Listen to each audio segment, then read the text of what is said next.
जनसंख्या नीति में शिशु के जन्म से लेकर वृद्धावस्था तक के विभिन्न चरणों और उससे संबंधित अवस्थाओं व स्वास्थ्य नीति का वर्णन किया गया है। सर्वजन हिताय सर्वजन सुखाय की आधारशिला पर रचित जनसंख्या नीति का विमोचन माननीय मुख्यमंत्री जी के कर कमलों द्वारा किया जा रहा है, जिसके लिए हम आपके हृदय से आभारी हैं। विश्व जनसंख्या दिवस के अवसर पर मैं पूरे प्रदेशवासियों को एक खुशहाल और स्वस्थ परिवार की परिकल्पना को साकार करने के लिए हृदय से बधाई देता हूं और उनकी शुभकामनाएं भी देता हूं।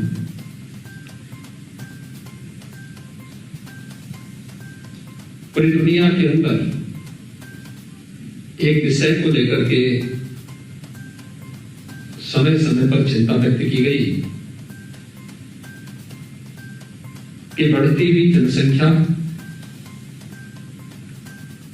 विकास में कहीं न कहीं बाधक हो सकती है और इस पर अनेक मंचों से पिछले 4 दशकों से निरंतर चर्चा चल रही है। जिन देशों ने और जिन राज्यों ने इस संबंध में अपेक्षित प्रयास किए, उसके वहां सकारात्मक परिणाम भी सामने देखने को मिले हैं, लेकिन फिर भी इसमें और भी प्रयास किए जाने की आवश्यकता है। और मुझे प्रसन्नता है कि विश्व जनसंख्या दिवस के अवसर पर आज उत्तर प्रदेश की जनसंख्या नीति 2021 से 30 यह जारी हो रही है। इसको जारी करते हुए मुझे प्रसन्नता की अनुभूति हो रही है कि काफी तथ्यों के साथ समाज के विभिन्न तबकों को ध्यान में रख करके इस जनसंख्या नीति को लागू करने का कार्य आज प्रदेश सरकार कर रही है।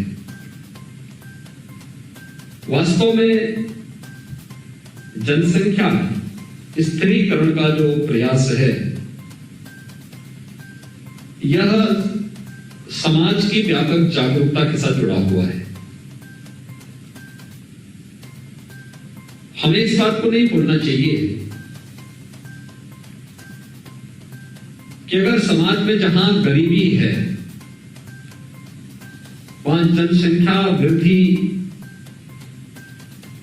का उसके साथ एक संबंध हो जाता है, और खासतौर पर जब यूनाइटेड नेशन ने दुनिया के सभी देशों से 2030 तक सस्टेनेबल डेवलपमेंट गोल्स को अचीव करने का एक लक्ष्य दिया हो और देश के अंदर आदरणीय प्रधानमंत्री जी के नेतृत्व में उन लक्ष्यों को प्राप्त करने की दिशा में प्रयास प्रारंभ हुए हों, तो देश में आबादी के हिसाब से सबसे बड़े इस राज्य के बारे में हमें अवश्य सोचना होगा। उत्तर प्रदेश विधानसभा में हम लोगों ने 2018 में 2019 में कुछ प्रयास प्रारंभ किए। 2018-19 में देश का पहला विधानमंडल उत्तर प्रदेश विधानमंडल था, जहां पर गांधी जयंती के अवसर पर सस्टेनेबल डेवलपमेंट गोल्स को अचीव करने के लिए 36 घंटे तक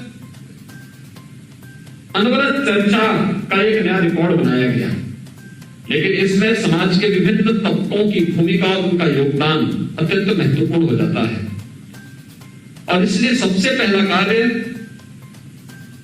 अवेयरनेस का, जागरूकता का, उन तबकों को चिन्हित करना, उनके बीच में अवेयरनेस के उस प्रकार के कार्यक्रम को आगे बढ़ाना। अगर इस दिशा में हम प्रयास कर सके और जिसका निरंतर चलना है, वह अत्यंत महत्वपूर्ण है। और ये परिस्थितियां महत्वपूर्ण है जब देश के अंदर टीएफआर में, एमएमआर में और आईएमआर में जो अंतर देखने को मिला है पूरे जो नेशनल एवरेज है उसमें राज्य के स्तर पर अगर हम देखेंगे तो उसमें उत्तर प्रदेश के स्तर पर और भी नए प्रयास किए जाने की आवश्यकता है। हमें इस बात को भी ध्यान रखना होगा कि देश की जनसांख्यिकी असंतुलन पर इसका कोई विपरीत असर भी न पड़े। हर तबके को इसके साथ जोड़ना होगा, हर एक तबके को उस जागरूकता अभियान के साथ जोड़ना पड़ेगा। मां और बच्चे के स्वास्थ्य को इसके साथ जोड़ना पड़ेगा। शासन की योजनाओं का लाभ 2014 के बाद से भारत सरकार ने आदरणीय प्रधानमंत्री जी के मार्गदर्शन में अनेक ऐसी योजनाएं लागू की हैं, जिन योजनाओं को लागू करके हम लोग एक बड़े तबके को इससे लाभान्वित कर सकते हैं। ये केवल यहीं पर ही नहीं, ये केवल स्वास्थ्य, चिकित्सा, शिक्षा और परिवार कल्याण विभाग से संबंधित नहीं, महिला और बाल विकास विभाग को इसके साथ जोड़ना होगा। एजुकेशन को, बेसिक, माध्यमिक, उच्च या अलग अलग जो हमारे शिक्षा से जुड़े हुए संस्थान हैं, उनके अंदर व्यापक अवेयरनेस के कार्यक्रम को इसके साथ जोड़ना पड़ेगा।